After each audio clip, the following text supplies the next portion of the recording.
Hey everybody, Scout Crafty here again. Midweek Wednesday. Boy, have we got an interesting show for you today. Did a little bit poor man's flea market. We got a nice screwdriver to restore. What do you say we get started right away and get right into it? Okay, it's a beautiful night on the poor man's flea market, and I said, here's a dilemma. You come up to some garbage here and that scooter, that's an electric scooter that's right next to the garbage between the cars. Is that garbage, or did somebody just park that in a bad spot? Okay, here I'm going down 119th Street, you know, where the gazebo is, and look at this, okay? I see this bicycle here now. I don't take any more bicycles, but this one's an unusual one. It's a vintage one. You can see by the front drum brake there, and it's a Junker. And my buddy Alex would know that because that's from the Netherlands. And you see it's got remember the old generator lights? Yeah, it's still got that on there. And look at this chain guard. I said the designer of this bicycle definitely got his pants caught in a chain at one time. But look over here. What do we have here? A Husky air compressor. Huh. Isn't that something? Should I take it? Okay, so here it is. I did take it, and the reason I took it is because I took so much grief last time from not taking the torch. You guys were like, how did you let that torch go? Anyway, we don't know if this works. Here's some of the things I'm thinking. It's got the plastic on the lenses, right? See? That's a sign that maybe says it wasn't used too much. It's got, the plug is still there. I got to it early before my buddy ripped it. It's missing the line here. What do you say we plug it in? You see here's what it says. 110 max PSI, 2 gallons, and 68 dB. So it should be pretty quiet. It looks like it might work. Let's plug it in. Who knows? Okay, here we go. You're with me. Let's try it.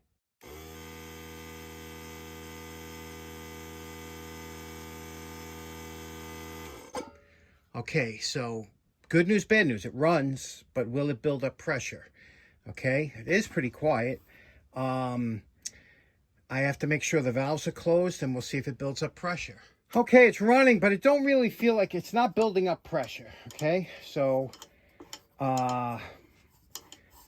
let's see what we can do here. Let's take it apart. All right, we took a couple screws from the front, from the back. This pulls off here like this. Okay, what do we have? We have a little itty-bitty, cute little motor. This is the kind of compressor that usually you have in your vehicle, right? This little thing. So look at the size of this. These wear out because they just wear out. They're not meant. But here's your pressure safety switch. If you wanted to part this out, you could get some good parts. You got a good cord on there. We have some nice rubber feet you could take from here. So if we can't, we got a nice 120 volt DC motor, fan cooled. You know, there are some good parts you could take from here. So let's pop off the head and see what we can find here. If there's, you know, you could replace this whole motor, but you know, what's the use? So let's see what we can do. Okay, we loosened up the air line here. This is a flared air line. And we loosened this up to get it off here. Then we took out these are the head bolts, and you see how long these are. Don't lose these lock washers, okay? Put them in your little container. And now we're gonna pull the head off, okay? Now, this comes straight up. Okay, oh, there we go. Okay, now, you see what we have here? What we have here, this is the bladder type, or when this piston comes up, obviously this bladder goes up, it open and closes. So as this comes around and comes up, as you could see, when this comes up, it presses air into here, pushes through here into the tank, and as the cylinder comes down, this opens and lets air come in. So we have to just make sure any of the ports, check out the ports here, see if there's anything screwed up. This rubber, this is equivalent to what a ring would be, you know, but let's see if there's something wrong with any of this. Sometimes they need a clean. Okay, this little flapper valve looks okay. It's not bent up. It's not excessively dirty or anything. So now here's the head that we took off. This is a sleeve, okay, the cylinder sleeve. We'll look in here This looks nice. It's not scored or anything. Here is the seal. It goes up right here. Keep this in the right order. Okay. Here's another seal. And here, this little, okay, now there's a little spring here. This little spring has something that lets the air go in, like almost like a check valve. So we're just going to go through everything.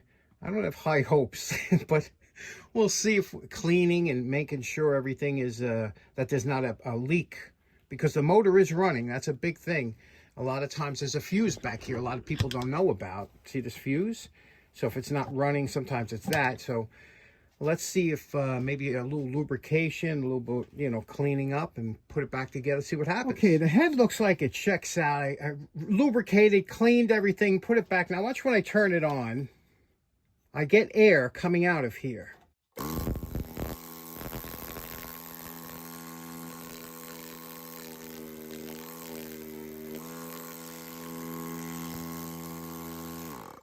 A good amount of air too. But when I hook this up, I get no pressure buildup in the tank. Let me take off this line. I doubt it is, but let's see if the line is clogged or something's clogged. Okay, we were able to get some buildup, but these compressors, I'll tell you, these really, with these small motors, they really stink. So I think what I'm going to do is I think I'm going to strip it down, take whatever parts I can get off, and then dress the rest, because like I said, these small compressors, and this is dual output, so you got to have all kinds of, you know, on one side and the other. It's just not worth having. See, I had to put another one on this side here. It's just not worth it. Okay, the tank is all stripped down. You can see we took everything out, but I thought it'd be fun. Let's take the scope and scope the inside of the tank, because these are, you see we have here, these are traditionally, see what we got here? This is you, the camera. Let's put it in, see what we could see in here. Let's put it in and see what we can see now. Okay. There's the other side of the tank. You see it? There's the other side of the tank. And here's the bottom of the tank. You see the rust and the scale. And I guess some of that's liquid. You see that? Looks like oil. You get sometimes oil. This is the bottom of the tank now. There's the seam running down the bottom of the tank. Overall, it don't look too bad. But remember, it's only 2011. And there's the other side. You see the other side is very clean. And there we go. Okay, just so you can see how the motor works, this is the cover here. This is glued on, believe it or not. Okay, and underneath here, now you have, this is your connecting rod, which connects it to that piston. And if you notice, can you see in there the stroke? It only has about a ½ inch stroke. That's why these things are destined to fail. It has a poly or a plastic ring, which normally would be steel. That's going to wear out with the heat, you know. So these are only meant to last for a very short time. The bearing obviously here, and there's the crankshaft that's spinning around, and the counterbalance, okay, so it's not vibrating too much. And that's all there is to it. But look at that little stroke. It's no wonder these things, and the ones that you get for your car, they only last a few uses. Here's something also that's interesting. This is a DC, direct current, 120 volt motor, which means that this is probably an inverter here, an inverter circuit, which changes alternating current to direct current. And that's why that little circuit board is on there. So you can't hook this up to a regular plug, because it's this is direct current. Now this is the only thing, the only seal that you have between the cylinder wall and this piston is this. I don't know what material it is. We're going to pull this off, but this is what wears, and eventually you won't be able to make compression. So it's not meant to last. Now here is your compression ring. It's only one ring, so here it is. This little piece of whatever kind of plastic this is fits in that groove of the piston here. And that's the only thing that gives you a seal. How long do you think this could last with that kind of heat and RPMs? Now, my whole life I've been interested in air compressors. I own probably about 7, and I've had maybe 15 or whatever through the years, because I was always looking for that perfect blend of a compressor, what I want it to be. Unfortunately, there is no perfect air compressor, because, you know, some have high pressure, some have high CFMs. It all depends on what you're looking for. But one thing I can tell you, 2 things you should look for in a compressor. First of all, it should weigh, it shouldn't be light. Lightweight compressors never last, so it should have some weight to it. And secondly, look at the current draw. It should draw a good amount of watts or amperage. If you have something that that doesn't dim the lights when you turn it on, you're not going to get a lot of air pressure out of it or compressed air. So keep that in mind and stay away from the gimmicky air compressors, especially the ones they're making today that run off battery, and they're only meant to use a couple times, you know. Like I have compressors that are 20, 25 years old, and they've had a lot of uses. Just because something lasts a long time doesn't mean it has a lot of uses to it. These new compressors are not meant to last more than 20 times maybe. So keep that in mind. So what did I get out of this project? First of all, I got a little box of metric hardware here. Air regulator, a T valve for air usage. This here is interesting because this is a cutoff. It kicks on at 80 and off at 110, but it's made by SK. Can you see that? SK. Wow. Anyway, that one. 2 air pressure gauges, 2 cutoff valves, a nice cord, and a piece of, with some hardware for aluminum tubing. One thing I have to say is that this stuff, when they put these things in there, into the body of the tank, they use some kind of Loctite that is absolutely the hardest thing to break. It's like epoxy, worse than epoxy. I don't know what kind of Loctite they use. They must screw it in, and that seals it for good. So you really got to use big wrenches to get this stuff off. But that's what we came away with. Okay, I'm down here doing laundry, and I always like to kind of goof around when I'm down here doing laundry. This is I got this from Roger, okay, at the Long Island Tool Meet, and this one here was in some crazy shape. Look at the pitting on here, the deep pitting all along on the edges here, and forget about, look at the inside of this handle. The edges, every edge looks just chowed up. The back is all screwed up, right? So you look at that. You look at this and you say, well, it's a kind of in rough shape. But I said, I know you like to see stuff like this. You like to see things taken from garbage and brought back that's usable again. Now, this handle is the most uncomfortable screwdriver handle ever made. They have that distinction. A couple of companies made these, Fairmont, other ones, I've done it before. However, I always said I'd like to fill this in with something, but that's to be later on. Let's see what we can do and let it take it. Sometimes you start a project, you let the project take you where it wants to go.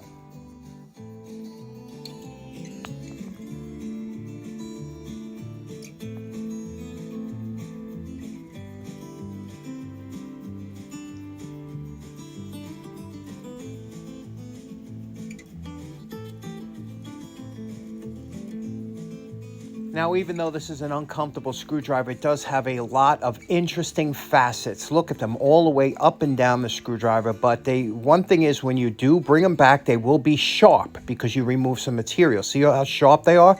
So what we have to do now is take them off and put a secondary facet. You see that? Now we took all those sharp edges off there, and we will do it even more when we get to the fiber wheel, but we're coming along good.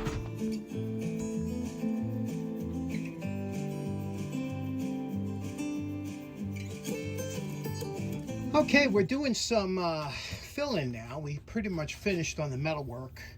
Came out nice, right? And then what we're going to do, and again, we took all them bevels, and we'll go over it later. We got to polish it still, but right now we're doing what's called the spot glazing, or red lead, or whatever you call, whatever era you're from, nitro stand. What we're going to do is we're put a little bit in here, and you put it on with your finger like that so it's thick, and then you sand it down till just only the pits are filled in, and you might give it 1 or 2 coats, and then when you put some paint on, you won't see any of that deep pitting that was in there because it'll be covered up. And now we did, and again, we cleaned everything and prepped all before we did any of this so that the rust won't come up.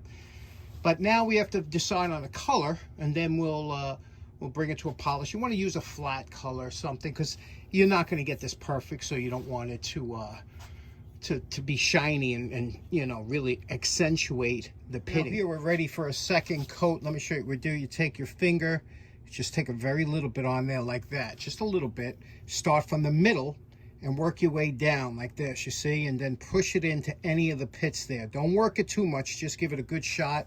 You're gonna come back and sand it off, flip it around from the middle towards the back here like that, okay? Again, don't work it too much because it'll just get funky on you, and then let that dry. Now, you know my favorite part. Remember what the screwdriver looked like before we started.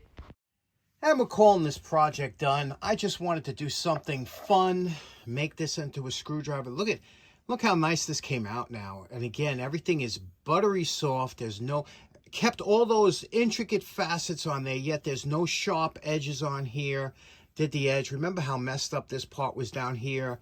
I painted it I used to actually, the Collins red, but you know, darkened it a little bit. I just like that color in here. Look at the back here. Remember what the back looked like, how screwed up that was, and around the edge. So there we go. It's a good usable screwdriver and that I can keep down the shop and enjoy it. So what do you think? Okay, so in closing, it was a fun little episode. I hope you enjoyed it, and I hope you have a good rest of your week. We'll see you again on Friday. Take care now. Bye-bye.